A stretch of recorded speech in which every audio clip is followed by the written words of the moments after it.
The universe is old, the galaxy is huge, and we now know there are billions of planets out there. So why does it still feel like we're completely alone? In this video, we're going to tear into the Fermi Paradox with the latest 2026 science, exoplanets, biosignatures, technosignatures, colonization models, great filters, rare earth, dark forests, all of it. By the end, you'll see why the silence is even more disturbing than Fermi imagined, why the most popular solutions don't really solve it, and what the evidence actually says about our chances of being the only technological civilization in the Milky Way. The Fermi Paradox starts with a very simple conflict. On one side, the universe looks old, huge, and full of planets, so you'd expect intelligent life to appear many times. On the other side, we do not see clear evidence of any other technological civilization. No confirmed signals, no confirmed megastructures, no clear alien artifacts. That clash between it should be crowded and it looks empty is what people mean by the Fermi Paradox. The famous summary line is, "Where is everybody?" At a lunch in 1950, physicist Enrico Fermi basically noticed that if civilizations can arise and travel between stars, and if they have millions or billions of years to do it, then even slow expansion should spread through a big part of the galaxy. So his real question was, if that's true, why don't we see anyone? This is not a paradox in the strict logical sense. Nothing in physics is being broken. What's breaking is our intuition. Our expectations say, many planets, lots of time, so lots of aliens. Our telescopes say no confirmed aliens. That mismatch is the tension. Now here's the important part. This tension is actually stronger today than it was when Fermi asked the question. Back then, we had no idea if other stars even had planets. One easy answer could have been, planets like Earth are incredibly rare, so intelligent life is also incredibly rare. That would make a quiet galaxy less surprising.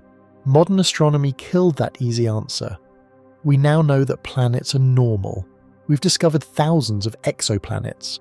Many stars have entire planetary systems. We see gas giants close to their stars, rocky planets, super-Earths, sub-Neptunes.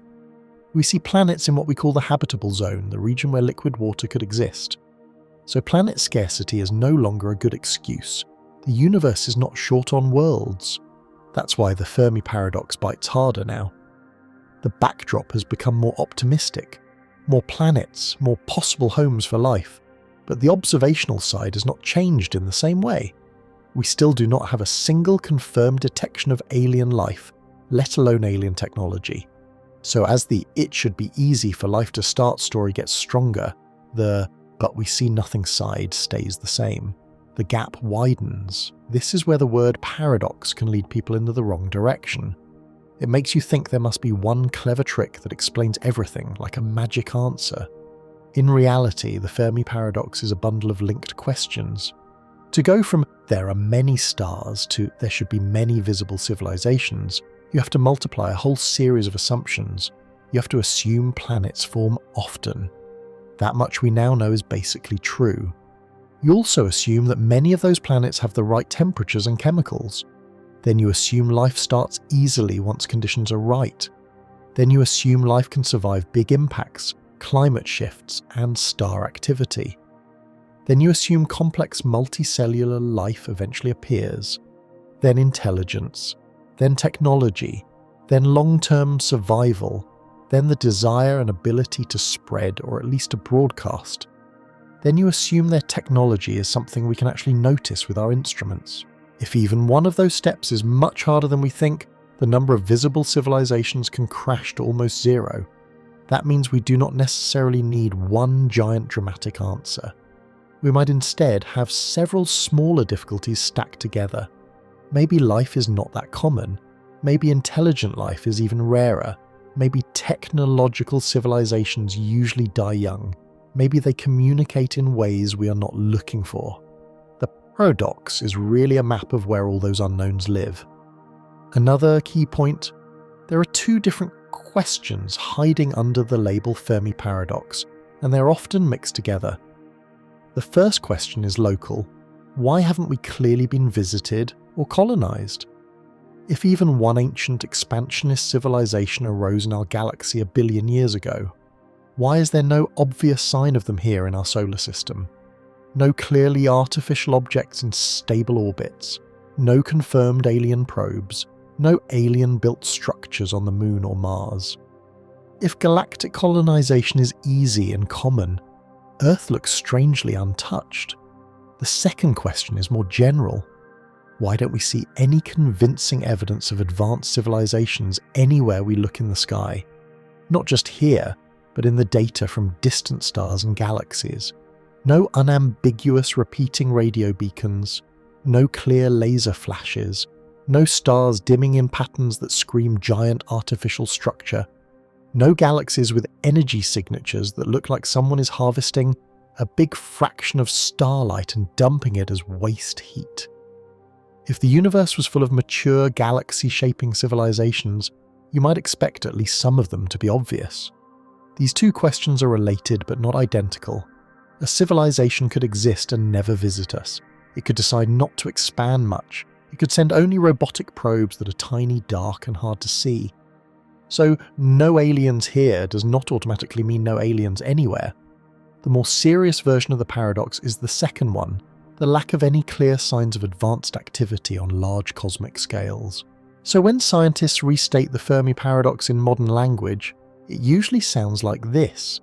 Given the age and size of the galaxy, and given that planets are common, why is the sky so quiet? Why is there no confirmed evidence of other technological civilizations? That quiet is sometimes called the Great Silence.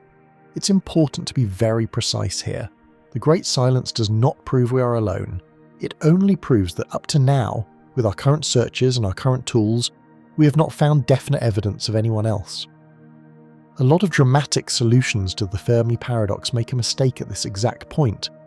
They treat "we haven't seen them yet" as hard proof that they do not exist. That move is too strong.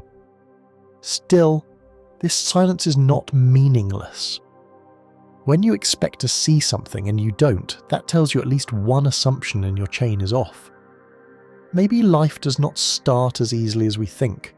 Maybe complex life is very rare. Maybe long-lived, energy-hungry civilizations are rare. Maybe they do not broadcast. Maybe they are there, but our search so far is very limited compared to the full range of possibilities. So where does that leave us? We do not have a single agreed solution. We do have a cleaner way to phrase the problem and a better sense of where the real unknowns are. The paradox is not a sign that physics is broken. It is a sign that our story about how common and how visible civilizations should be is probably wrong in one or more places. That raises the next hard question, and it's the one that really escalates the tension. If the basic universe is this big and this full of planets, what exactly made scientists so confident for decades that the galaxy ought to be busy in the first place? If the universe keeps giving you no signal, why did scientists ever think the galaxy should be buzzing with civilizations in the first place? The answer is that once you look at the basic facts about the Milky Way, your brain almost automatically starts expecting company. Start with the most basic point. The galaxy is enormous. Our home galaxy, the Milky Way, is about 100,000 light-years across. That's roughly 950,000 trillion kilometers, or about 590,000 trillion miles, from one side to the other. Even if you only take the low estimates, you're looking at something like 100 billion stars. Some estimates go as high as 400 billion. Even the smallest number here is way beyond normal human intuition. Modern instruments really drive this home. The Gaia spacecraft, for example, has already charted precise positions and motions for around 2 billion stars and other objects. That's just a sample, but it shows how complex and structured the galaxy is: spiral arms, star clusters, streams of stars left over from ancient collisions with smaller galaxies, and so on. You're not looking at a simple empty disk. You're looking at a huge dynamic system that has been evolving for billions of years. From an evolution point of view, a system this big is like giving nature a ridiculous number of lottery tickets. Every star system is a different experiment. Different types of stars, different chemical mixes, different orbital layouts, different histories of impacts and radiation. Over 10 billion years or so, that's a lot of chances for life to start somewhere. That's where the expectation begins, with the raw scale of the playground. But there's more. For a long time, nobody knew whether most of those stars even had planets. If stars with planets were rare, then we might be alone would be a lot less surprising. That changed fast once we started actually finding exoplanets. Planets are not rare anymore. As of now, NASA has confirmed over 6,000 exoplanets, with thousands more candidates waiting for confirmation. The official archive is constantly being updated. We're not seeing just one type of planet either. We see gas giants like Jupiter, but parked incredibly close to their stars. We see super-Earths, which are rocky planets a bit bigger than Earth. We see sub-Neptunes, worlds somewhere between Earth and Neptune in size. We see compact systems with many planets packed into orbits closer than Mercury. And yes, we see planets sitting in regions where temperatures could allow liquid water. So the old idea that planetary systems like ours might be some weird exception just doesn't match reality anymore. In the modern picture, planets are standard equipment. A star without at least some debris or small worlds is the weird case. That shift alone made scientists much more confident that Earth is not the only place in the galaxy where interesting chemistry and maybe biology could happen. Next step. Not all planets are equal. You need somewhere that is not too hot and not too cold for liquid water to be stable on the surface, at least by our usual definitions of life. That's where the concept of the habitable zone comes in. NASA defines the habitable zone as the range of distances from a star where, if a planet has the right kind of atmosphere, liquid water could exist on its surface. That definition is conservative. It does not say life definitely exists here. It just says, here, water could be liquid, which is one basic requirement for life as we know it. But even that simple filter gave scientists a way to quickly scan star systems, which planets are in or near this zone. Then we started finding real systems that look promising. A famous example is TRAPPIST-1. It's a small, cool star with at least 7 Earth-sized planets, and several of them sit in or near the habitable zone. One star, multiple rocky worlds, all packed in close. When that result came out, it shifted public perception. Suddenly, the idea of multiple Earth-like planets in one system stopped sounding like wild speculation and started sounding like actual data. So now the picture is a huge galaxy, hundreds of billions of stars, planets are normal, habitable zones are everywhere, and some systems clearly have multiple worlds that could, at least in principle, hold liquid water. At this point, you can see why people started to feel like the galaxy should be biologically rich. This leads straight into what you could call the statistical seduction. Once you combine billions of stars with billions of years, it feels almost obvious that intelligent life should have appeared many times. It's like rolling dice over and over. If you roll a die a few times, you might miss a 6. If you roll it 1 trillion times, you expect a lot of 6s. That's the emotional core of the Fermi Paradox.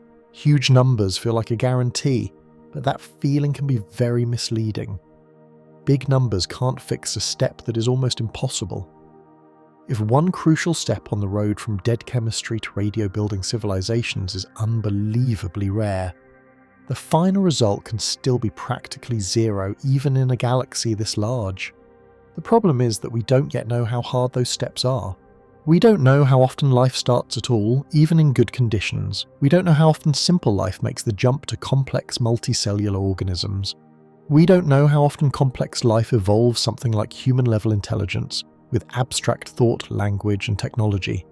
And we don't know how often technological species manage to survive long enough and behave in the right way to become visible across interstellar distances.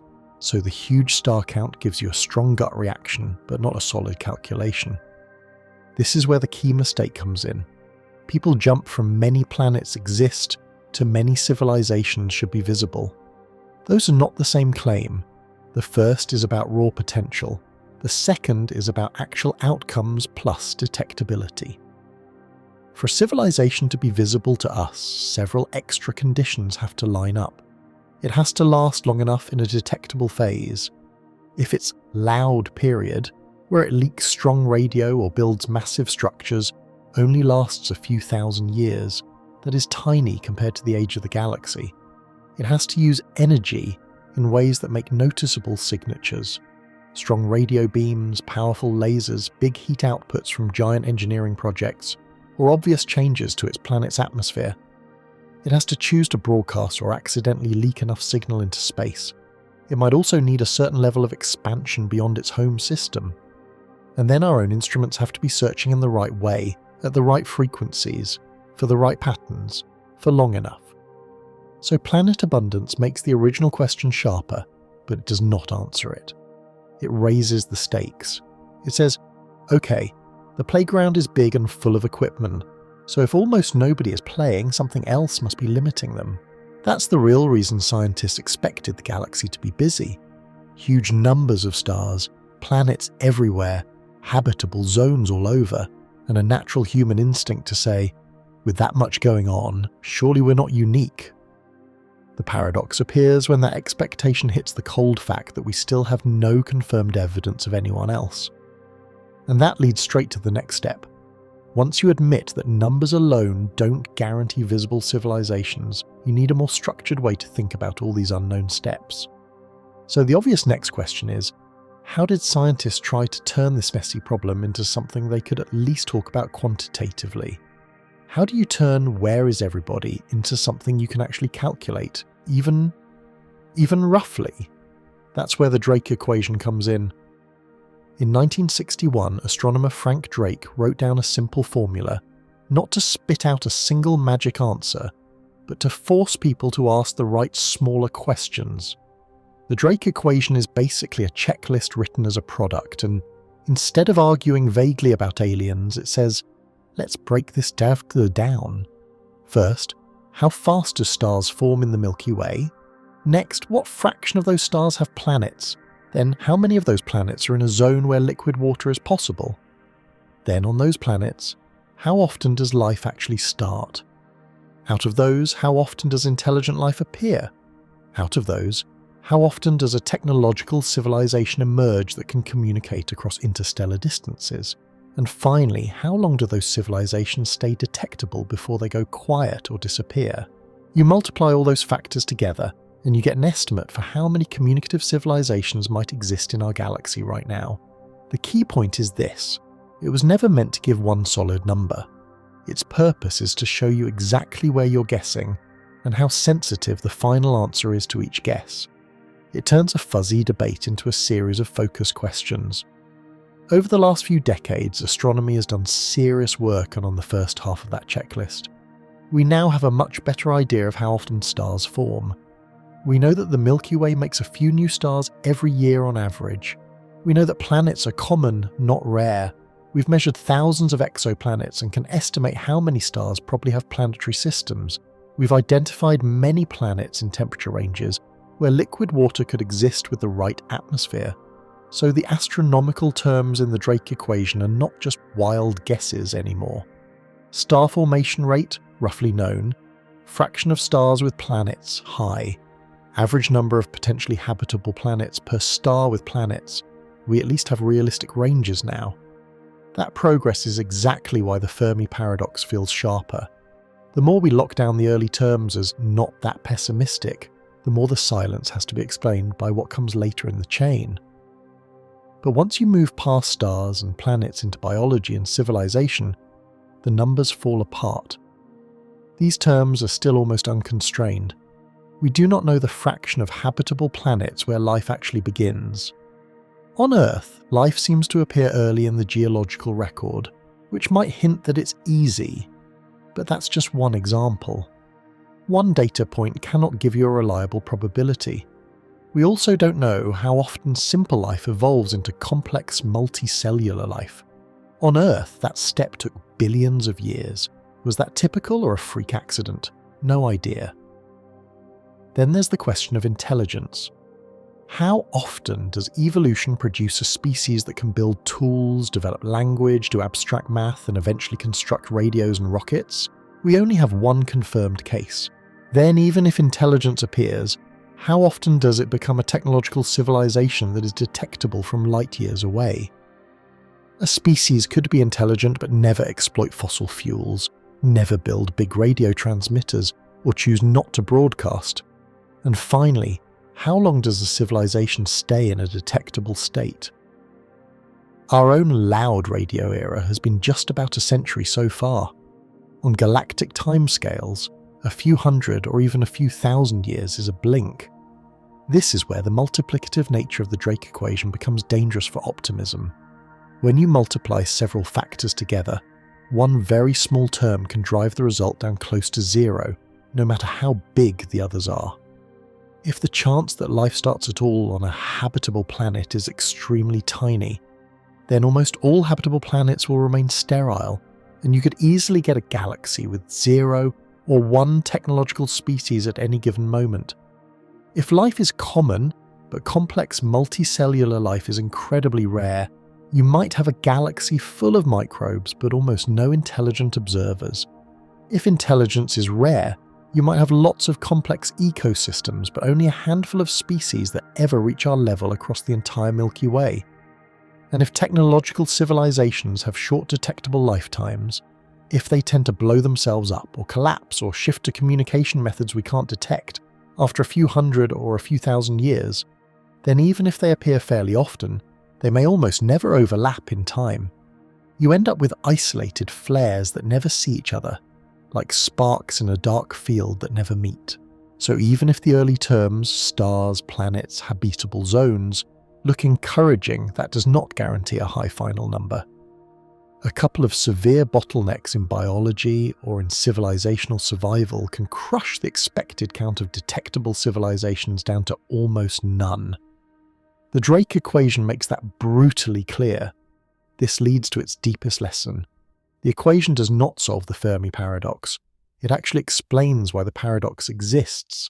It shows you that the overall question, how many civilizations are out there, depends on parts we understand fairly well and parts we barely understand at all.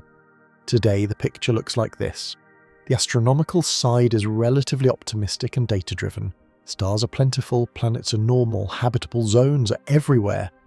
But the biological side, how often life begins, how often it becomes complex, and the survival side, how long technological civilizations last in a detectable state, are still huge unknowns. That shifts modern discussion.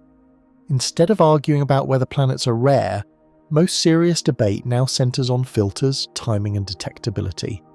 Where are the big bottlenecks? Are they behind us, meaning we've already passed extremely unlikely steps? Or are they ahead of us, meaning most civilizations do not survive long enough to light up the galaxy? And that brings us to the next piece of the story. Even if planets are common and some of these steps happen, does that automatically mean you get lots of civilizations? Or are there multiple ways for the chain to break so that lots of planets still ends with almost nobody visible? We know the galaxy is full of planets, so why doesn't that automatically turn into a galaxy full of civilizations? The answer is that planet in the right place is only the very first filter, and every step after that can still kill the chain. Start with a basic confusion. Habitability is not the same thing as being inhabited. When astronomers say a planet is in the habitable zone, they just mean that, with the right kind of atmosphere, temperatures could allow liquid water on the surface. That's a geometric statement about distance from the star. It does not promise that the planet actually has water, or the right gases, or the right pressure. On top of that, a truly life-friendly planet needs much more than just the right distance. It may need a stable, protective atmosphere. It may need a magnetic field to shield the surface from the charged particles. It probably needed some kind of geological cycling like plate tectonics on Earth to recycle carbon and keep the climate stable over very long times. It needs access to key elements like carbon, nitrogen, phosphorus, and so on. It also helps if the host star is relatively calm over billions of years, not constantly blasting the planet with giant flares.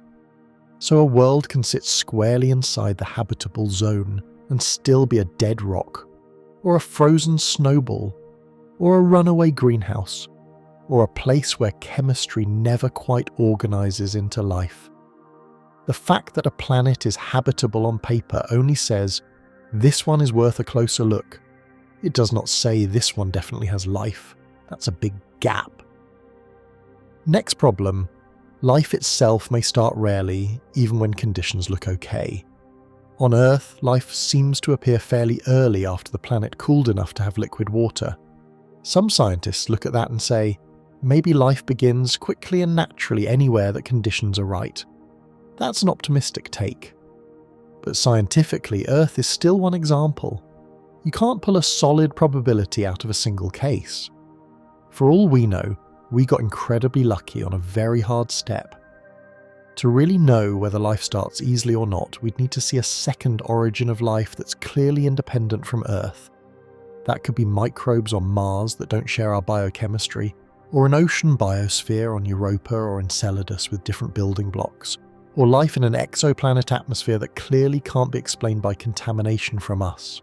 Until we find that kind of second example, the fraction of habitable planets where life actually begins is almost a guess. It could be almost all of them, or 1 in a trillion. The Fermi Paradox lives right in that uncertainty. Even if microbes are common, complex life could be the real choke point. On Earth, life spent most of its history at the microbial level. Single-celled organisms dominated for billions of years. Complex multicellular life, plants, animals, fungi, showed up very late compared to the age of the planet. That delay might just be a random timing thing, or it might reflect a step that is genuinely hard. Maybe evolving larger, more complex bodies with many different cell types, organs, and long food chains is not straightforward. If that's the case, then the Milky Way could be full of planets covered in simple life, bacteria-like organisms in oceans, mats on rocks, microbial films, while almost none of them ever produce forests, animals, or anything like us. In that picture, the galaxy is biologically active but technologically quiet. You'd have lots of chemistry and maybe biosignatures in some atmospheres, but almost no one building radios or telescopes. Then you hit the next filter, intelligence. People often talk as if intelligence is an inevitable endpoint of evolution, as if given enough time, every biosphere will produce something like humans. Earth does not really support that assumption. For most of Earth's history, there was no species doing science or building machines. Dinosaurs ruled for over 150 million years and never built a radio. Even among modern animals, many are smart in their own ways. Octopuses, dolphins, corvids, but only one lineage created advanced technology. Evolution is not trying to create mathematicians, it just rewards the ability to survive and reproduce in a particular environment. In many ecosystems, raw intelligence beyond a certain level might not offer enough advantage to justify the cost of big, energy-hungry brains. So it is entirely possible that on many worlds, life becomes complex and diverse, but never pushes intelligence to the level where you get engineering, physics, and long-range communication. And even if advanced intelligence appears, technology may still be rarer than we imagine. Intelligence does not automatically equal visible from thousands of light years away. A species could be smart, but remain mostly aquatic, which makes metalworking and fire-based industry harder. It could organize socially in ways that never lead to large-scale industrial projects. It might choose cultural paths that focus on minimal environmental impact and low energy use. They could develop deep philosophy, art, maybe even some form of science, but never build radio telescopes, giant power grids, or bright city lights. Or they might use communication channels that don't leak much into space, like very tight beam signals, fiber-like equivalents, or systems embedded in matter, rather than broadcast into the sky. You also have to consider things like resource availability. Maybe they don't have easy access to fossil fuels or to easily mined metals, so their entire technological tree looks different and stays smaller in scale. They might have astronomy without ever going industrial in the way we did after the 19th century. All of this points to one key idea. The chain from planet in the habitable zone to civilization obvious across the galaxy is long and fragile. Many steps can fail. You need the right planet, the right conditions, Life has to start, life has to survive, life has to get complex, intelligence has to appear, that intelligence has to build detectable technology, and it has to keep doing that long enough and loudly enough for us to catch it. Popular culture often acts as if once you have a roughly Earth-like planet, civilizations are almost guaranteed. The science does not support that confidence. Lots of planets just means lots of experiments. It does not mean lots of successes at the exact kind of success that shows up clearly in our telescopes. And even if a few civilizations do make it through all of those filters, there's another brutal constraint waiting for them that we've barely touched so far: the scale of space itself. So the next question is obvious and dangerous for our expectations. Even if intelligent life makes it to high technology, what if interstellar distance itself is such a hard barrier that visiting everyone was never realistic to begin with? People say, why haven't they just come here? Like it's a simple question. It isn't. The moment you look at the actual distances between stars, that sentence turns into a brutal engineering problem. Start with the nearest target. The closest star beyond the Sun is Proxima Centauri, about 4.25 light years away. In distance, that's roughly 40.2 trillion kilometers, or about 25 trillion miles. That is not a long road trip. That is a distance so big that normal human comparisons just fail. And remember, that's only the nearest star. Most stars are much farther. So every time someone casually asks, why haven't aliens visited us? What they're really asking without realizing it is, why hasn't some civilization solved the problem of sending hardware across tens of trillions of kilometers safely, reliably, with enough shielding against radiation, enough energy for propulsion, and enough durability to last decades, centuries or longer in deep space? That is a much heavier question. Look at what we've actually managed so far. Our fastest spacecraft out there right now is Voyager 1. It's moving at about 17 kilometers per second, which is around 38,000 miles per hour. That's insanely fast by everyday standards. A passenger jet is around 900 kilometers per hour. Voyager is more than 40 times faster than that. But on interstellar scales, that speed is almost nothing. If Voyager 1 were pointed straight at Proxima Centauri, at its current speed, it would need on the order of 75,000 years to get there. 75,000 years is longer than all of recorded human history. That's the time scale we're dealing with when you try to cross even the smallest gap between stars at the speeds we currently achieve. This is where human intuition fails. Our brains are used to cars, planes, maybe orbital speeds. In those terms, 17 kilometers per second feels huge. In galactic terms, it's crawling. So when we imagine just flying to another star, we are importing instincts from a totally different scale. Then you bring in relativity. Under our current understanding of physics, nothing with mass can go faster than the speed of light in a vacuum. Light speed is about 300,000 kilometers per second, or about 186,000 miles per second. That speed limit doesn't just say you can't go faster. It also says that as you push closer to that speed, the energy cost explodes. So any civilization that wants to move ships, habitats, or heavy equipment between stars has to pay an enormous energy bill. You can try advanced propulsion concepts, fusion drives, antimatter, light sails pushed by lasers, but all of them still have to obey the same basic physics.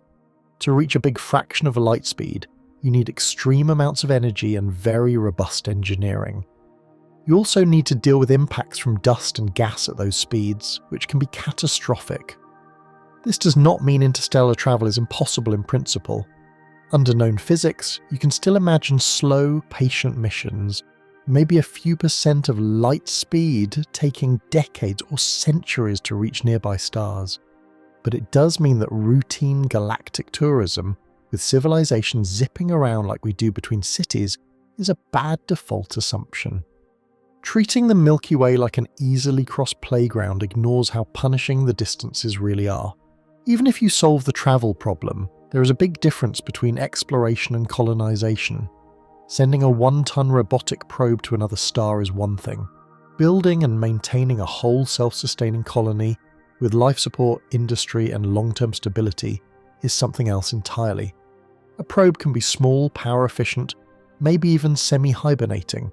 A city cannot. You need huge resources to set it up, and you have to solve complex social and ecological issues over long periods. So when some versions of the Fermi Paradox argue, given enough time, any spacefaring civilization will flood the galaxy with colonies, they're assuming that full-scale colonization is both easy and obviously desirable. But even a very advanced civilization might decide that widespread colonization is rarely worth the cost. They might send out a network of probes to explore and observe, while keeping most of their population and infrastructure at home or in a limited region.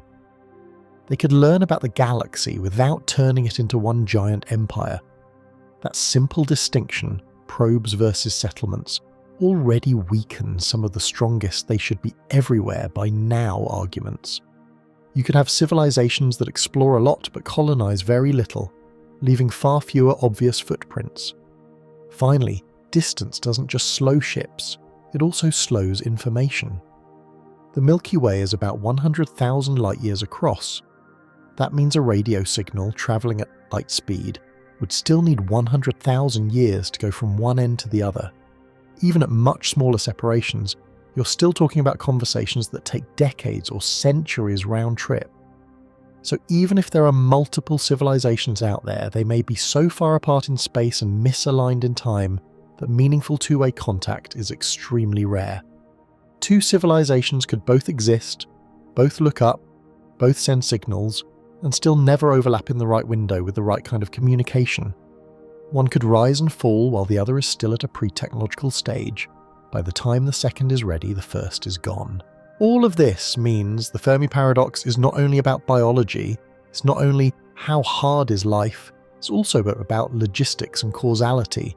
How do you coordinate, travel and communicate across an object that is 100,000 light-years wide when you are limited by light speed and realistic energy budgets? The tyranny of distance means that even a galaxy with multiple civilizations can still look empty and silent from our particular spot, at our particular moment. And if distance and logistics are this unforgiving, it raises another hard question that goes straight to the core of modern answers. Maybe the real issue isn't just travel or signals.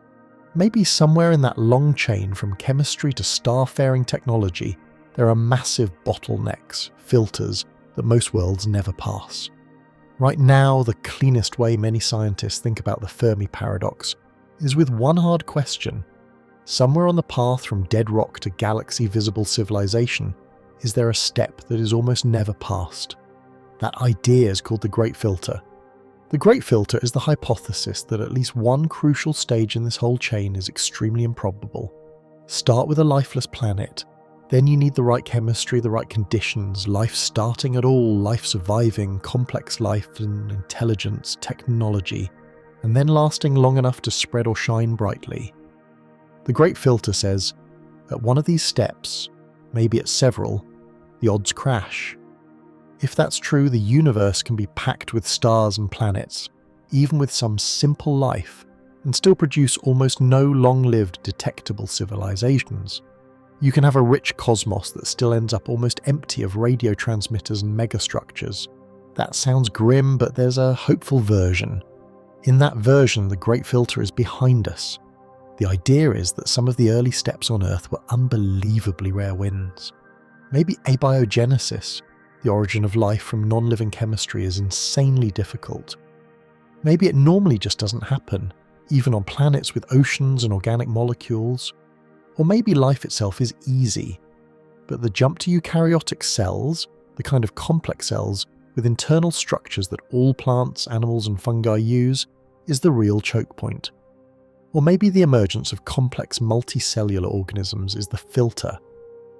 In that story, we've already passed several low-probability barriers. We are the result of a chain of unlikely events that almost never lines up anywhere else. That would mean the universe is biologically stingy. Most habitable planets stay dead or microbial forever. The reason the sky is quiet is not because civilizations keep destroying themselves at the last minute, but because very few planets ever get close to having a technological civilization in the first place. There's also a much darker version. The filter is ahead of us. This version accepts that life, complex organisms, even intelligence might not be insanely rare. many planets might reach something like our level. But then, after technology appears, most civilizations somehow fail to make it through the next million years. The causes could vary. Self-destruction through war, especially with nuclear or more advanced weapons. Ecological collapse from overusing resources or destabilizing the climate. Runaway artificial intelligence that does not align with the civilization's survival. Engineered pathogens that spiral out of control. Authoritarian stagnation that locks a society into a permanent low-innovation fragile state, or simply a pattern where powerful technologies appear faster than species can develop the coordination, institutions, and long-term thinking required to handle them safely. In that scenario, many civilizations light up briefly, maybe for a few centuries or a few thousand years, then crash, transform into something undictable, or deliberately switch to low-impact, hard-to-see lifestyles. The galaxy is quiet, not because nobody reaches our level, but because almost nobody stays in a loud, expansionist, obvious phase for very long. Civilizations die young, so overlaps in time are rare. This great filter framing is attractive for a big reason. It compresses many different possible answers into one clear picture. It doesn't care where the difficulty sits. The rare step could be chemical, getting life started. It could be biological, getting complex bodies. It could be cognitive, evolving high intelligence. It could be social, building stable, cooperative global systems. It could be technological, safely managing nuclear weapons, synthetic biology, advanced AI, and more. The Great Filter just says, take the whole chain from dead matter to galaxy-bright civilization and assume that somewhere the probability drops almost to zero. That one drop can dominate the entire outcome. That flexibility is why the concept has become so dominant in modern talk about the Fermi Paradox. It lets people say, the silence is telling us there is a brutal bottleneck somewhere without having to commit to exactly which step it is. But you have to be careful with how far you push this idea. The Great Filter is a way to interpret the silence, not a direct measurement. We do not yet know where any such filter sits. We do not know whether there is just one big filter or several medium ones. We do not know whether every world faces the same barrier, or whether different planets fail at different stages. And there's another problem. Because the Great Filter idea is so flexible, it can be used to explain almost any outcome after the fact. If we find no life anywhere, you can say, the filter is at the origin of life. If we find simple life on Mars and Europa and exoplanets, but no complex life, you can say, the filter is at the multicellular step. If we eventually find several technological civilizations, but all of them look young or unstable, you can say, the filter is in long-term survival. The concept can wrap itself around almost any dataset. That's both its strength and its weakness. As a lens, it forces us to think about rare steps and existential risks. It connects the Fermi Paradox to our own future. If the filter is ahead, we should be extremely careful. But as a solution, it's not a final answer. It's a warning label that says, somewhere in this process, the universe is probably much less forgiving than our naive expectations suggest. And if that's true, it leads to another uncomfortable angle we have to look at. What if Earth is not only lucky in terms of filters, but also unusually stable in its physical setup? In other words, what if the problem isn't just one hard step, but the entire package of conditions that made Earth what it is? One way to soften the Fermi Paradox is to say, maybe the universe makes a lot of planets. Maybe it even makes a lot of simple life. But the exact combination that produced the Earth and humans is extremely rare. That idea is usually called the rare Earth hypothesis. The rare Earth argument doesn't claim we're the only planet with life. Instead, it says that getting all the conditions needed for a long, stable, civilization-producing history might be unusual.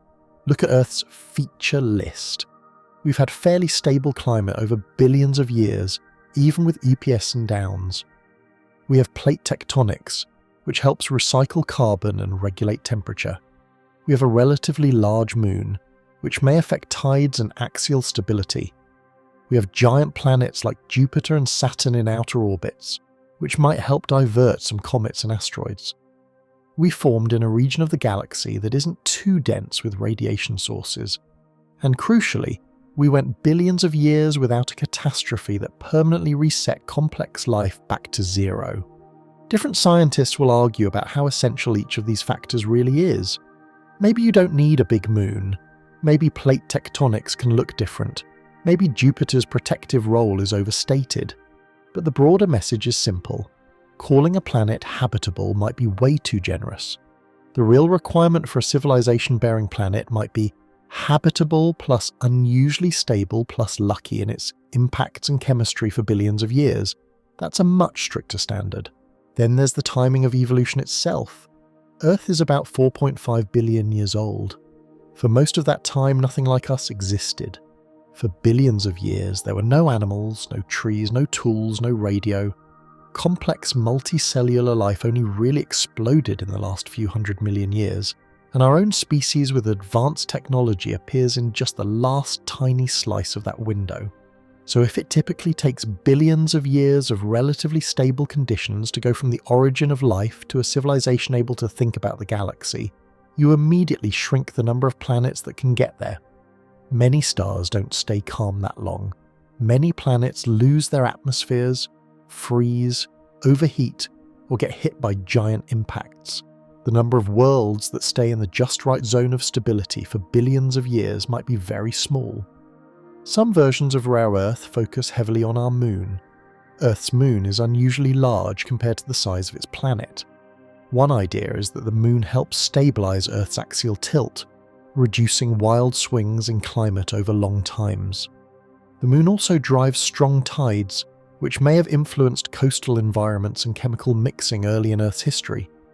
Scientists are still debating how crucial these factors actually were. Maybe life and complexity could thrive without a big moon. But the point is, we don't yet know which planetary features are truly optional and which are almost mandatory for a planet to keep complex life going for billions of years. Once you step outside our own system, the picture gets even more complicated. A huge fraction of stars in the galaxy are red dwarfs, smaller, cooler stars that burn for very long times. They look attractive for habitability because their lifetimes are immense, but their habitable zones sit very close to the star. That means any habitable zone planet is likely in a tight orbit. Tight orbits bring their own issues. Red dwarfs can be very flare active, especially when they're young, blasting nearby planets with high energy radiation. Planets close can also become tidally locked, always showing the same face to the star, like the moon does to Earth. That creates one side in permanent daylight and one in permanent night, which might complicate climate and atmosphere retention. Atmospheric stripping by stellar winds is another worry, so when we see Earth-sized planet in the habitable zone of a red dwarf, it's not an automatic win, it's a starting point for a lot of hard questions. The more we study different kinds of stars and planetary systems, the more the simple label habitable zone planet looks like the beginning of the analysis, not the conclusion. Maybe an Earth-like orbit around a Sun-like star with a certain range of rotation rates, magnetic fields, and system architectures is genuinely unusual. If that's true, then planets both in the right temperature range and long-term stable in all the right ways might be rare. This is why the rare Earth idea stays relevant in discussions about the Fermi Paradox. Astronomy has done the easier task. We're now pretty good at finding planets, estimating how common they are, and identifying which ones sit in the basic liquid water range.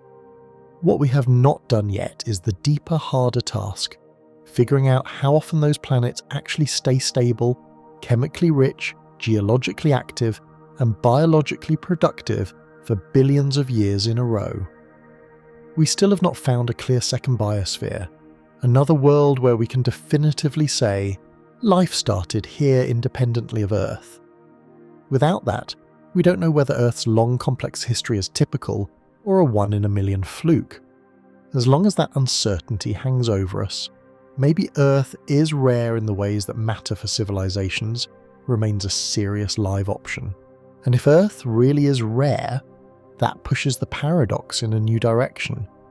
It suggests the problem might not just be one sharp filter, but an entire combination of long-term stability and timing that most planets never achieve. That raises another key question. Even if some worlds do reach complex life, how often does that life go on to produce intelligence? And how often does that intelligence actually turn into a technological, space-aware civilization? So far we've talked about planets, chemistry, and long-term stability.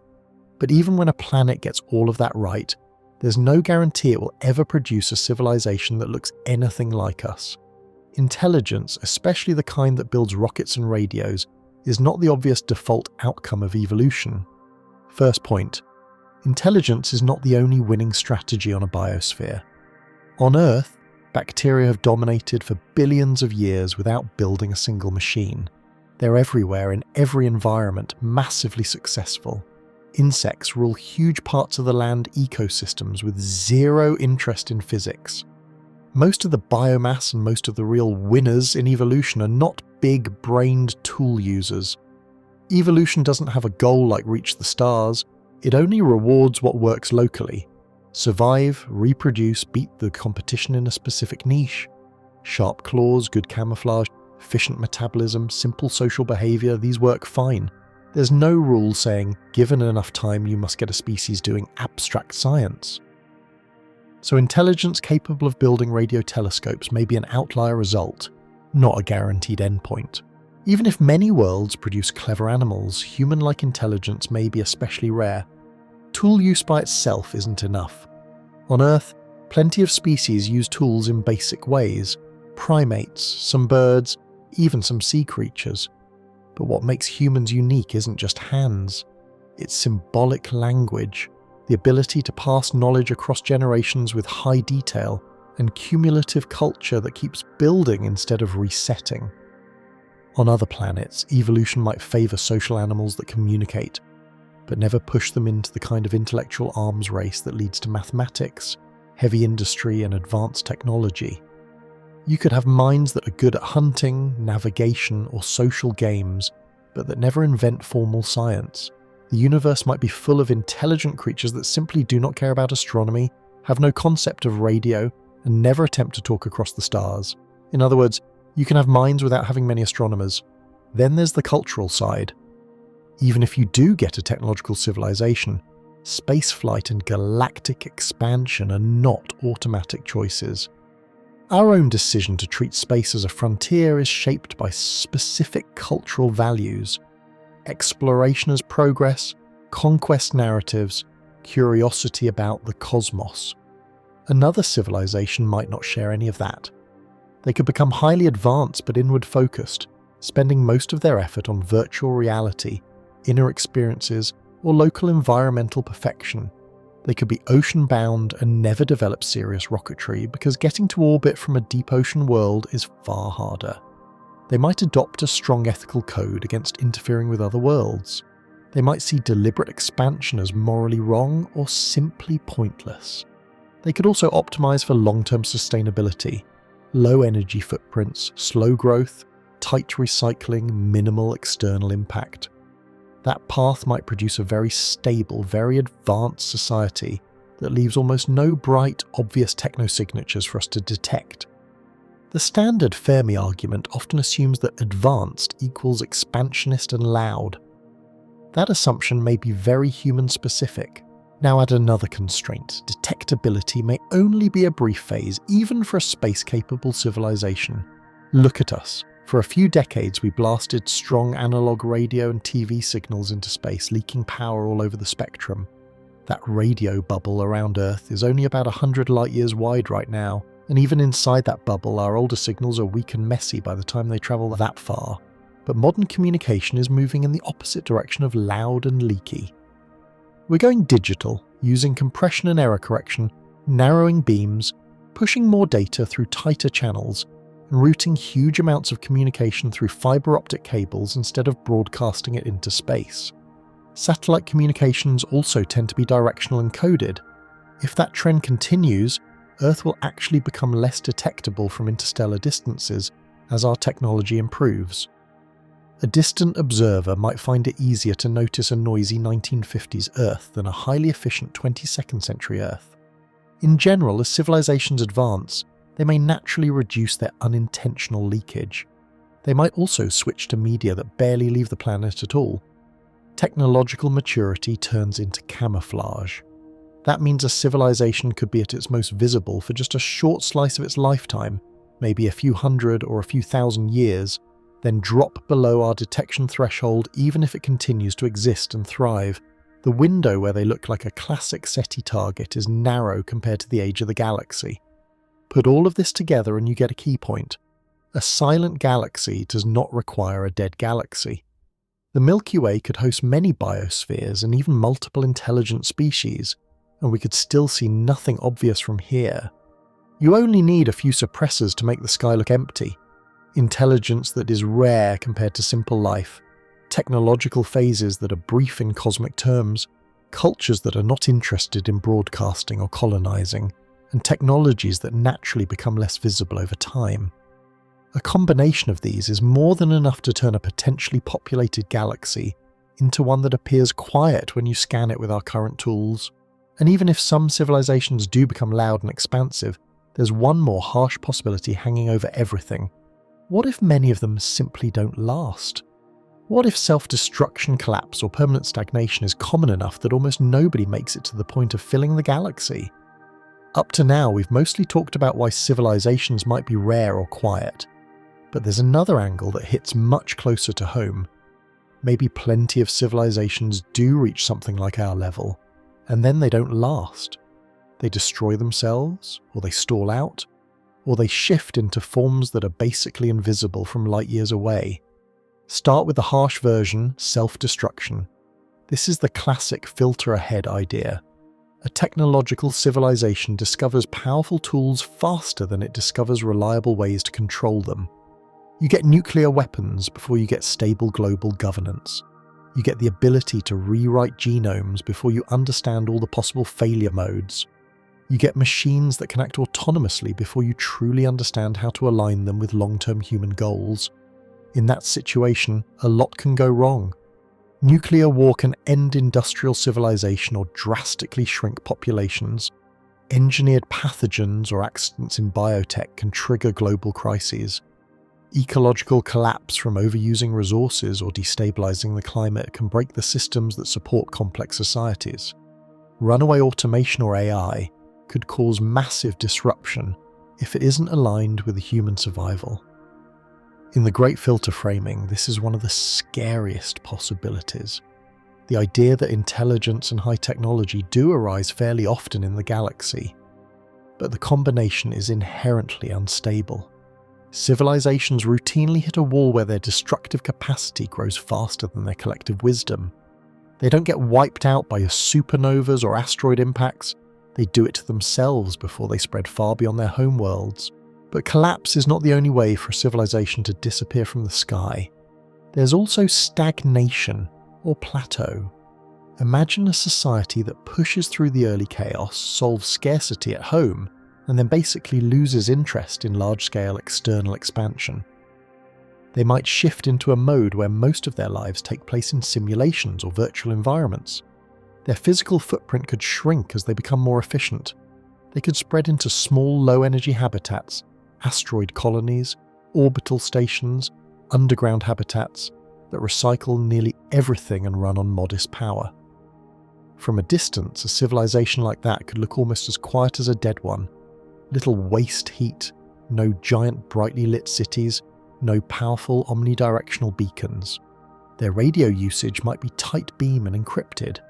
Their industry could be optimized for stealth or simply for efficiency, with almost nothing spilling out to be detected across light years. To a distant radio telescope, a plateaued civilization and an extinct one can both produce silence. This connects to another idea. Sustainability and visibility might pull in opposite directions. Some researchers argue that if a civilization wants to survive for millions of years, it probably can't just keep expanding and increasing its energy use exponentially. At some point, that kind of growth runs into resource limits, waste heat problems, or destabilizing impacts on local environments. So the societies that actually last a long time might be the ones that deliberately avoid building galaxy-spanning empires and massive, flashy structures. They might cap their energy use at a sustainable level, which will naturally be dim compared to a star when viewed from far away. If that's right, then the civilizations most likely to be around right now are also the ones least likely to stand out in our data. Survival and conspicuousness become negatively correlated. Even for civilizations that do expand, the way they expand might not match the simple, relentless wave picture that early Fermi arguments assumed. Real history is messy. A species might go through bursts of colonization, launching missions, building a few outposts, and then hit long pauses. Those pauses could be caused by economic shifts, new ethical standards about interfering with other worlds, or just a sense of, we've done enough for now. Colonies themselves could fragment, change priorities, or even cut ties with the origin world. Expansion could be patchy, with big gaps left untouched for long periods. This matters because some of the strongest Fermi arguments say, if any civilization started expanding millions of years ago, the whole galaxy should be filled by now. That logic assumes constant high-intensity colonization with no major breaks. But if expansion tends to come in uneven bursts with many stalls and local failures, then you don't necessarily get a smooth galaxy-wide wave. You might get a scattered pattern of activity that simply hasn't reached us yet, or that's too small scale to be obvious. Why does this whole family of explanations feel so uncomfortably plausible? Because it doesn't require any weird physics or strange alien minds. It just assumes something we already see clearly on Earth. Intelligence creates power faster than it creates stability. We've already built tools that could, in principle, wreck global civilization, nuclear arsenals, powerful industrial systems, rapidly advancing biotech, the beginnings of very capable AI, while still struggling with basic coordination problems at the planetary level. That gap between what we can do and how wisely we use it is exactly what the filter ahead scenario is about. We can't know yet if this pattern holds for other civilizations, but as a way to explain a quiet galaxy, it fits one of our most obvious fears, that many species reach something like where we are now, then either wipe themselves out, freeze in place, or deliberately shrink into modes of existence that are nearly invisible. And if that combination, rare intelligence, fragile civilizations, and non-expansionist survivors, is even somewhat common, then the next question becomes, how much of our failure to see anyone else is actually just about our search being tiny and narrow compared to the size of the cosmic haystack we're looking into? At this point, you have to ask a very basic question. When we say we've looked and found nothing, how much of the search have we actually done? The honest answer is a tiny slice. Maybe they are out there, and our net has barely touched the water. SETI, Search for Extraterrestrial Intelligence, is not one single search. It's a whole set of searches across many dimensions at once.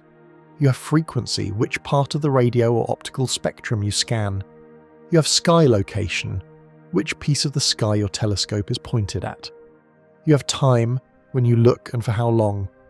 You have how often a signal repeats, its polarization, its bandwidth, its strength, and which types of objects you even choose to observe, nearby sun-like stars, galaxies, the galactic center, and so on.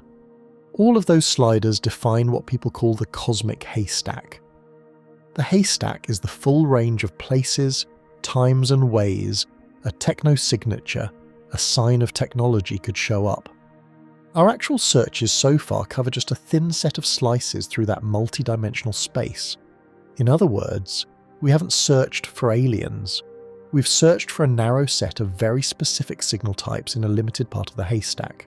When you look at it this way, we haven't found one yet does not logically turn into there aren't any. It only tells you that in the small fraction of parameter space we've checked, at the times we checked, to the sensitivity we had, we saw nothing that we can confidently call artificial. That's useful data, but it's not the same thing as a full survey of everything that could exist. That's why the ocean analogy matters. One influential comparison says that our radio SETI work so far is like scooping a single glass of water from the ocean and, seeing no fish in it, declaring that Earth's oceans are empty. That analogy is designed to be humbling. It doesn't claim that fish must exist. It just reminds you that your sampling is ridiculously incomplete. The same logic applies to technosignatures. The point is not aliens are definitely there and we just haven't looked enough. The point is that the fraction of all possible signals we've actually checked is still so small that null results are weaker than they sound in casual conversation. When people say we've been listening for decades and heard nothing, they often imagine a much more thorough search than what's actually been done. Now, to be fair, the search has ramped up in a serious way. Programs like Breakthrough Listen represent a big step up in scale. Breakthrough Listen is currently the largest dedicated scientific effort to look for signs of technological civilizations. It's surveying around 1 million of the nearest stars, scanning the plane and centre of the Milky Way, and even checking the 100 closest galaxies for unusual signals. That's a huge jump compared to older, smaller targeted searches. It's using powerful radio telescopes, wide bandwidths, and careful data analysis. But even this project, as impressive as it is, does not come close to exhausting the possibilities. It can't cover all frequencies, all times, all modulation patterns, all signal types, or all possible technosignatures.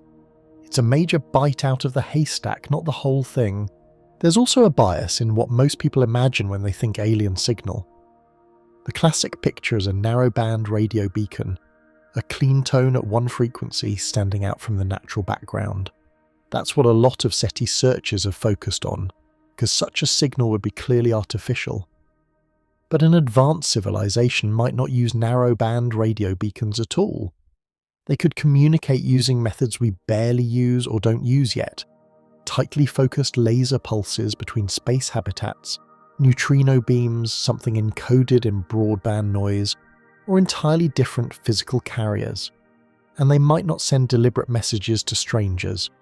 Instead, we might only be able to notice their side effects: industrial gases in exoplanet atmospheres, artificial lighting on the night side of a planet, strange patterns of orbital debris, or large-scale energy harvesting that shows up as excess infrared waste heat. If we restrict SETI to, are there narrowband radio beacons pointed at us right now?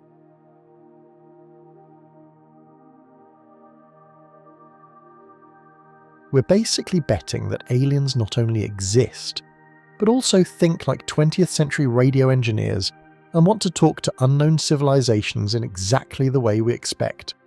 That's a very narrow bet. This is why the technosignature field has expanded. Researchers now talk about searching for pollutants in atmospheres, bursts of optical or infrared light from lasers, unusual transit patterns that might indicate artificial structures, and many other possibilities. But in practical terms, we've only started scratching the surface of these alternative searches. So here's the key takeaway. The detection side of the Fermi Paradox is one of the strongest reasons to stay cautious. The Great Silence might mean that intelligent life is rare and filters are brutal. That's absolutely possible. But the silence could also be, at least partly, a result of undersampling. Our searches so far have been narrow in method, limited in time, and tiny compared to the full space of possibilities. The honest scientific position right now is that both explanations are on the table. The universe might be mostly empty of technological civilizations, or it might have more going on than we can see with our current tools and strategies. Until we search a lot more of the haystack, we cannot tell which picture is closer to the truth. And that leads directly to the next question. If we want to turn the Fermi Paradox from a philosophical argument into a real experiment, what exactly are we trying to detect? What counts as a technosignature, and how are we actually hunting for them? If you want to know whether the Fermi Paradox has a real physical answer, you have to ask a very concrete question. What exactly are we trying to see? That's where technosignatures come in. A technosignature is any observable sign of technology, anything that nature is very unlikely to produce on its own. The classic technosignature is a radio signal, specifically a narrowband radio signal, energy focused into a very tiny slice of the spectrum.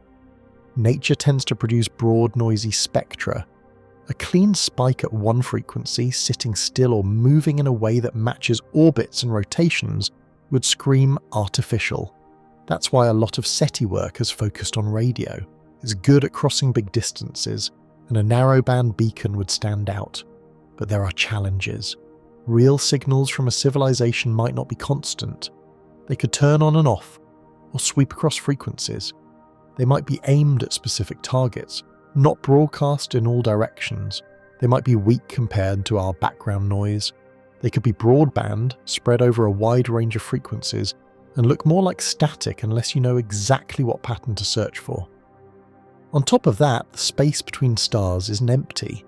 Gas and plasma can distort and scatter radio waves. So even if a civilization is using radio heavily, they may not be using it in a simple, obvious way that matches our favourite search templates. We might only be tuned to catch a small subset of possible radio behaviours. Because of that, Techno's signature work has spread beyond radio into optical and infrared signatures. One idea is to look for waste heat. If a civilization is using huge amounts of energy, think of something that taps a large fraction of a star's output. Thermodynamics says that energy has to go somewhere. It almost always ends up as heat. So one search strategy is to look for stars or galaxies with odd infrared emissions. Too much heat in a pattern that doesn't match normal dust or star formation. Another approach is to look for intentional flashes of light, laser pulses directed across space. Short, bright optical bursts repeating in a non-natural pattern could be another form of beacon. The key here is that you don't need the civilization to be trying to talk to you personally. If they are just running giant energy infrastructures, some of that activity might leak into infrared in ways we can spot. Giant engineering can reveal itself even with zero interest in communication. Another promising channel is atmospheric industry. When we look at exoplanets that transit their stars, we can sometimes analyze starlight passing through their atmospheres and break it into a spectrum. That spectrum tells us which gases are present. If we saw large amounts of molecules that are difficult to produce naturally but easy to produce industrially, that would be a red flag. NASA's technosignature discussions now explicitly include this idea. Search for industrial pollutants in exoplanet atmospheres, gases like certain chlorofluorocarbons, for example. That would be very strange to find at high, steady levels without technology. In some ways, this could be easier to detect than a deliberate hello signal. You're just catching them breathing out their industry. There's also the possibility of actual artifacts and probes. Instead of looking for distant light, you ask, is there anything in our own solar system that looks engineered? That could include probes in stable orbits, devices parked at special gravitational points, or unusual transients, short-lived events that hint at machinery. Interstellar objects passing through our system, like the earlier Oumuamua and the later 3I/Atlas observed in 2025, are watched partly with this in mind. Teams carefully measure their shapes, motions, and brightness changes to see if anything looks artificial, unnatural accelerations, weird reflective properties, or structures. So far, these objects look natural, including 3I/Atlas. No technosignature has shown up. But the category itself matters. Probe in our system is now on the list of things to check, not just science fiction. All of this brings us to why technosignatures are central to the Fermi Paradox. They turn the question from a purely philosophical debate into a testable program. Instead of just asking, why don't we see anyone? We can ask specific measurable questions. Do we see narrowband radio signals that look artificial? Do we see stars or galaxies with excess infrared that looks like waste heat from large-scale engineering? Do we see exoplanet atmospheres with clear signs of industrial chemistry?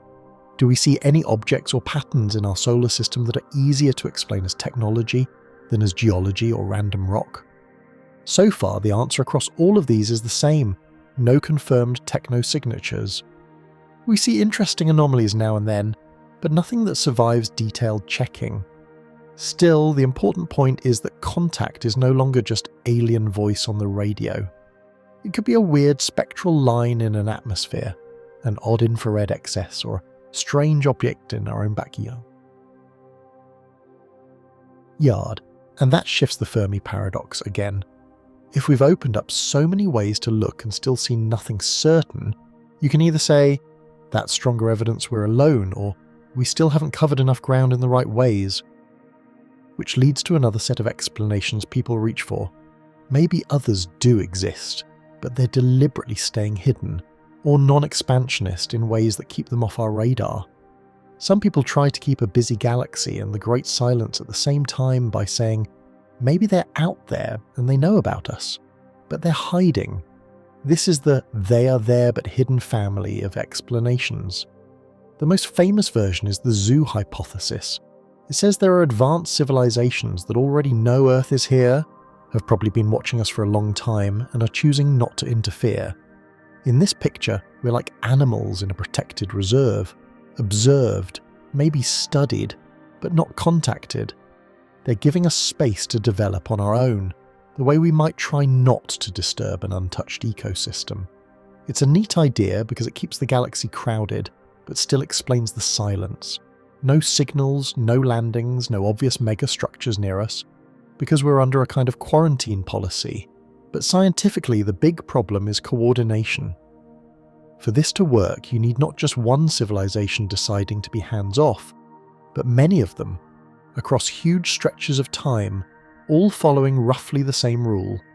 Don't reveal yourselves, don't interfere, keep the secret. That's hard to justify. Civilizations would rise and fall, change values, split into factions. Some would be cautious, but others might be reckless, curious, or aggressive. Keeping a perfect long-term do-not-touch rule around one random planet with no leaks, no rebels, no mistakes, is a very strong assumption.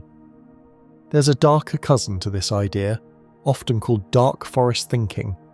Here the universe is seen as strategically dangerous. Every civilization knows that any other spacefaring species could, given enough time, become a threat. You don't know their motives, their stability, or their future behavior. So you stay as quiet as possible. You don't broadcast widely. Maybe you even consider striking first if you detect someone loud before they can do the same to you. In this scenario, silence is a survival strategy. Everyone is afraid that making noise could invite attack, so nobody sends obvious beacons, nobody builds huge flashy structures that advertise their location. The galaxy becomes a dark forest where the safest move is to hide. This idea is intense and memorable, and it makes for great fiction, but scientifically it leans heavily on untested assumptions. It assumes that many very different civilizations will all converge on the same paranoid game theory. It assumes that technology for long-range attack is common and practical. It assumes that nobody develops robust ways to detect and prevent such attacks. It might be true, but right now it's speculation stacked on more speculation. There's also a softer, less dramatic version of hidden. Advanced beings might not be hiding us on purpose or fearing us. They might just be doing things on scales and in modes we barely understand. Their communication might be buried in phenomena we classify as natural noise. Their infrastructure might be made out of materials or processes that blend into normal astrophysics from our point of view. They might think and act on timescales of millions of years, making their moves so slow that in our brief observation window nothing looks artificial. Or their priorities might be so different that our whole SETI approach, listening for radio, looking for Dyson spheres, scanning for certain pollutants, completely misses what really matters to them. From our side, this would look exactly like silence, even if the galaxy is full of activity. To an ant, a data center does not look like advanced intelligence managing global networks. It just looks like a weird, warm structure in the landscape. We might be in the same position relative to some higher scale engineering, but here's an important corrective. You don't actually need these hidden alien stories to explain why nobody has obviously visited or colonized Earth. A much simpler assumption works just fine. Most civilizations may not expand aggressively at all. If the majority of species either stay close to home, expand only a bit and then stop, or exist in small, low-impact pockets, then the idea that we just haven't been reached yet stops being shocking. You don't need a galaxy-wide non-interference treaty. You don't need a universal fear culture. You just need most of them don't spread very far, which we already saw as plausible given energy costs, risks, ethics, and differing cultural goals. That's why in serious scientific discussion, they're here but hidden explanations are usually treated as second-tier options. They're logically possible. They keep showing up because they're conceptually clean and emotionally powerful. But they also tend to multiply assumptions. Lots of shared motives, strict secrecy, galaxy-wide restraint, coordinated behaviour over huge timescales, all without hard evidence. Right now, the simpler picture is that our expectations about colonization and visibility might be wrong. Expansion may be limited, technosignatures may be rare or brief, and our search is still small. Hidden alien stories might still turn out to be true in some form, but they're not required by the data we have. And that brings us back to the sharpest version of the Fermi question, the one that still stings even after all these explanations. If even one civilization had both time and the will to spread widely, why don't we see any unambiguous signs of long-term colonization or galaxy-scale engineering anywhere? When people say the Fermi Paradox really bothers them, they're usually not thinking about radio signals. They're thinking about colonization. The gut-level reaction is simple. If even one civilization got a serious head start and decided to spread, shouldn't we see some kind of footprint by now? That's why colonization sits at the core of the strongest Fermi arguments. You don't need thousands of civilizations, you just need one that appears early enough, survives long enough, and keeps expanding. If that happens, even sublight speeds can, in principle, cover huge parts of the galaxy over tens or hundreds of millions of years. The logic goes like this. Suppose you have a spacefaring civilization that can build ships or probes capable of hopping between nearby stars at, say, 1% to 10% of the speed of light, so between about 3,000 kilometers per second and 30,000 kilometers per second, or roughly 1 to 10% of 300,000 kilometers per second. That's insanely faster than anything we can currently do, but still far below the speed limit of physics. At 10% light speed, crossing 10 light years takes about 100 years in the ship's frame, plus whatever time is needed for acceleration and braking. At 1% light speed, it takes about 1,000 years. Those timescales are large on a human scale, but small on a cosmic one. If each new colony can eventually launch its own missions, you get a branching process. Even with long pauses between launches, the frontier can creep outward over millions of years. The Milky Way is about 100,000 light years across. So colonization models ask a pointed question. If you started somewhere in the galaxy with a civilization that launches new colonies every few thousand years, how long would it take, in principle, for that snowball effect to spread across a big fraction of the disk?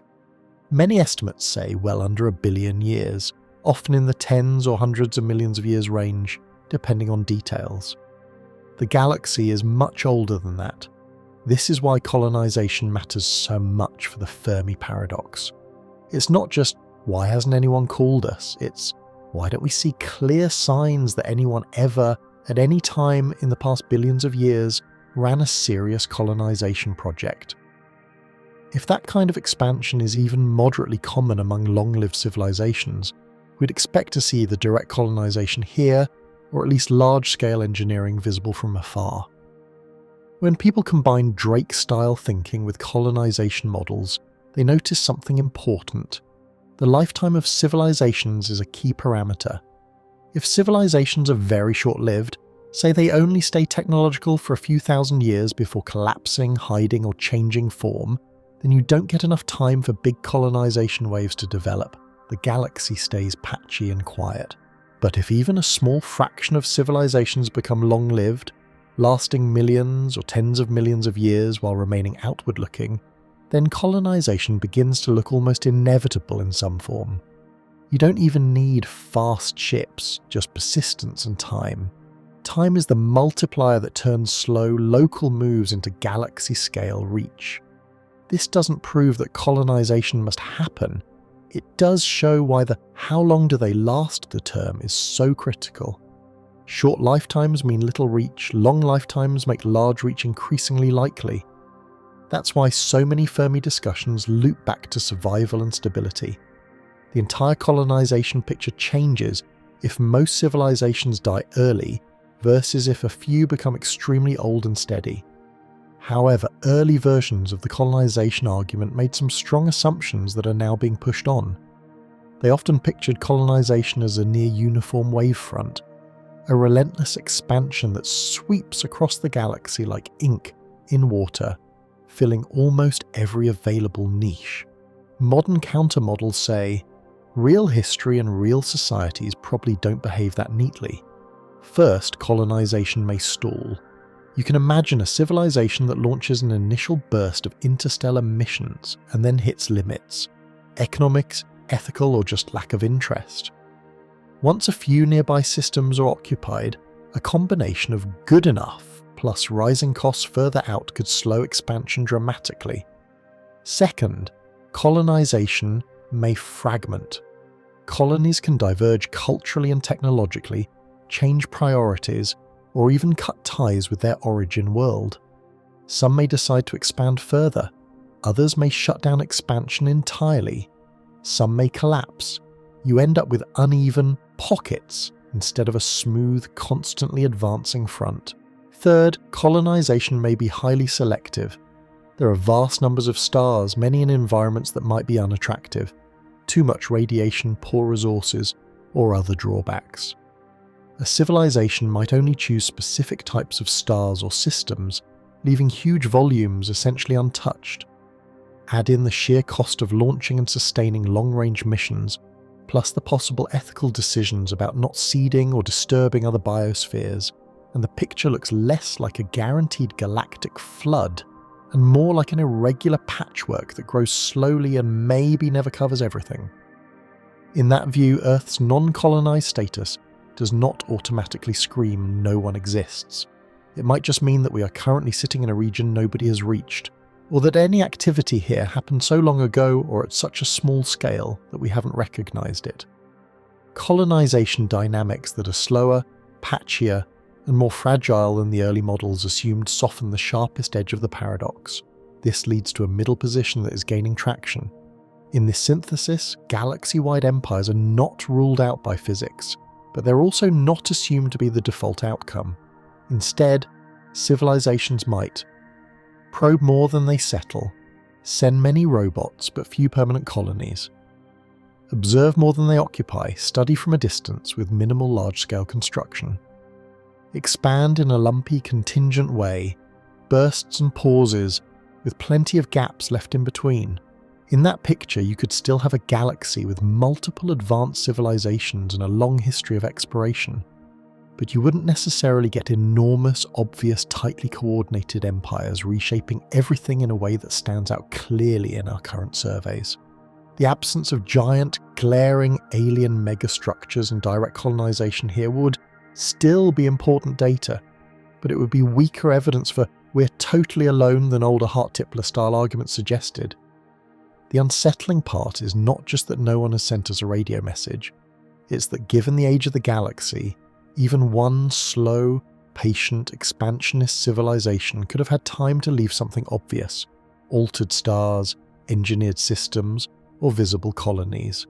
When you see that nothing like that is clearly there, the tension kicks in.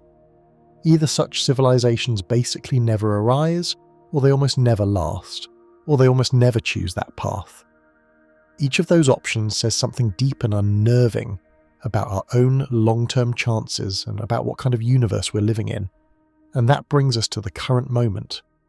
With all of this background, planets, filters, colonization, technosignatures, what does the actual evidence say right now in 2026?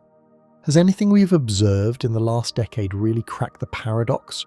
Or are we still staring at the same great silence with better instruments? Right now, in 2026, we're not arguing about the same Fermi paradox we had in the 1960s. The background has changed a lot. The silence hasn't.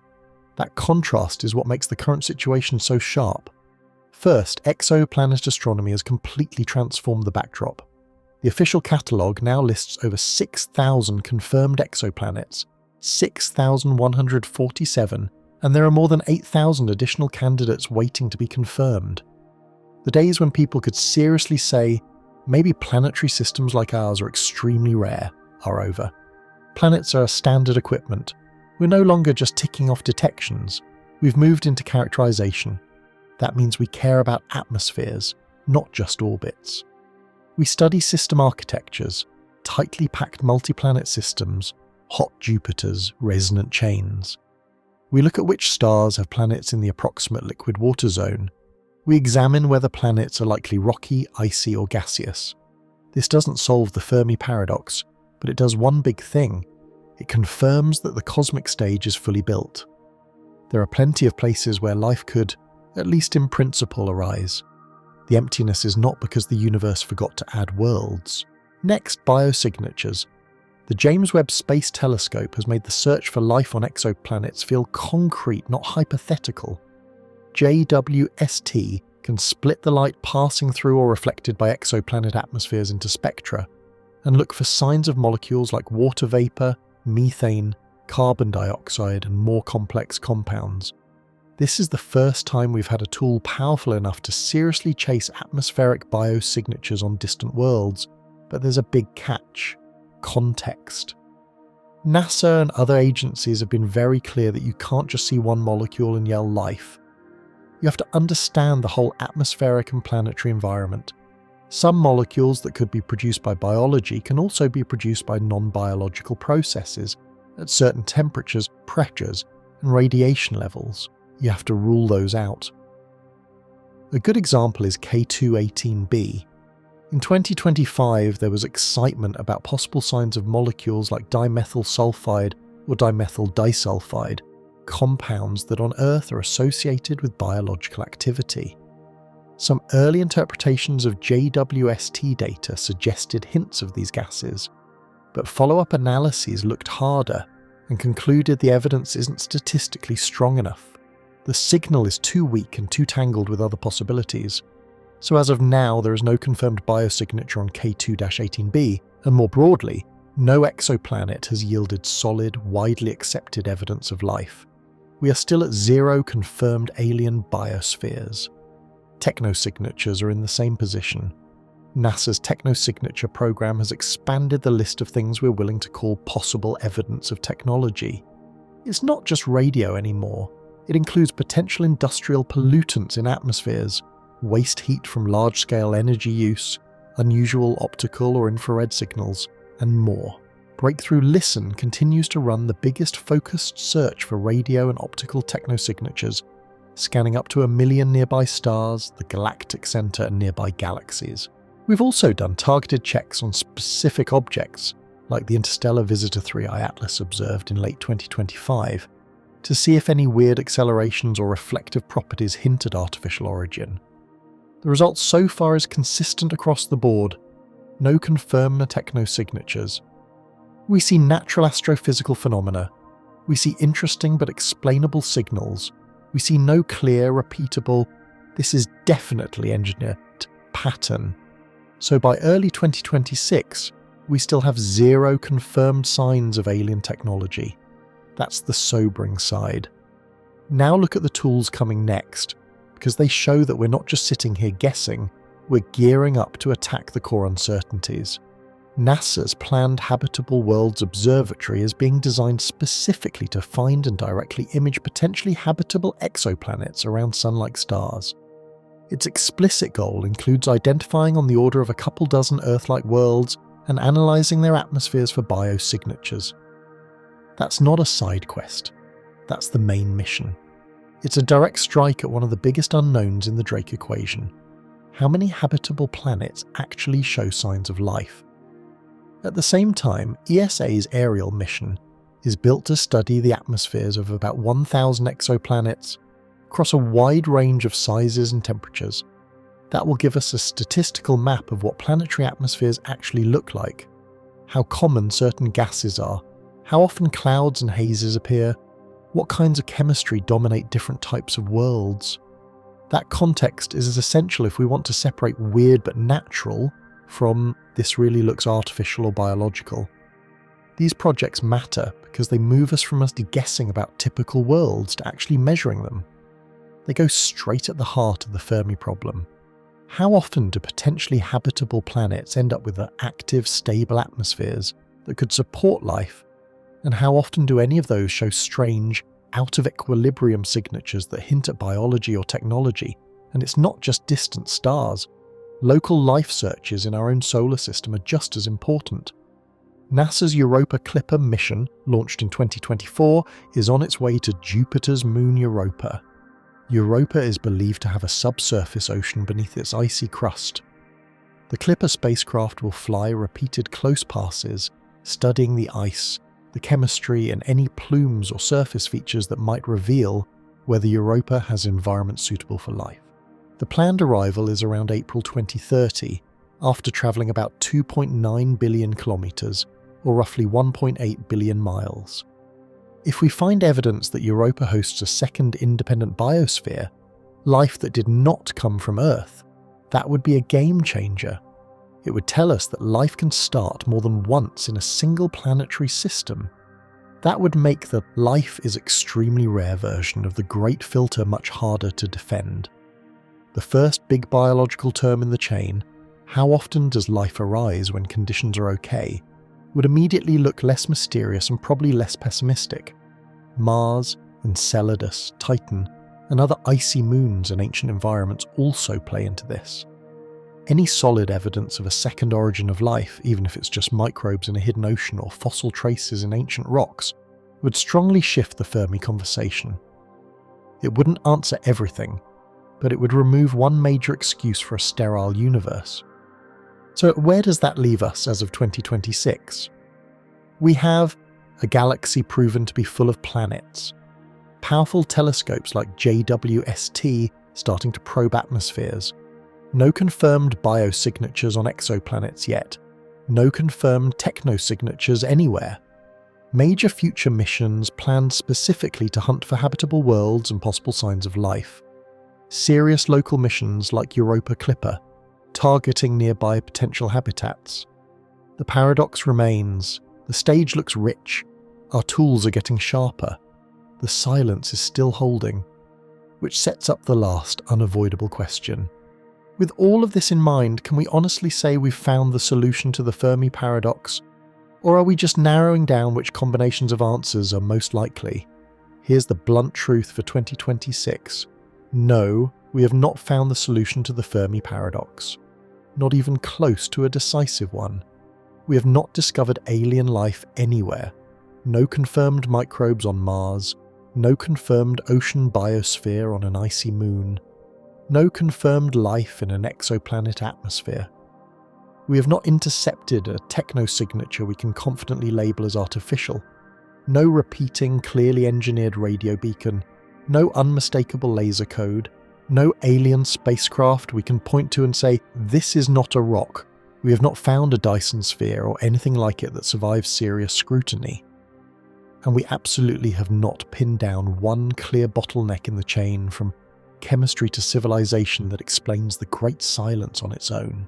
So when you see headlines or claims that the Fermi Paradox is solved, treat them as hype. At best, someone is pushing one possible explanation. At worst, they're overstating what the data actually supports. Right now, the paradox is not resolved, it's just better framed. What we do have is a strongest current synthesis, a composite story that fits both the data and our updated understanding. In that story, several things are true at once. First, planets are common. That's solid, there is no shortage of real estate. Second, the path from raw chemistry to a civilization that is bright and obvious across interstellar space is probably much narrower than early optimism suggested. There are multiple chances for the process to stall. Life may start rarely. Complex multicellular life may be rarer. Human-style intelligence may be rarer still.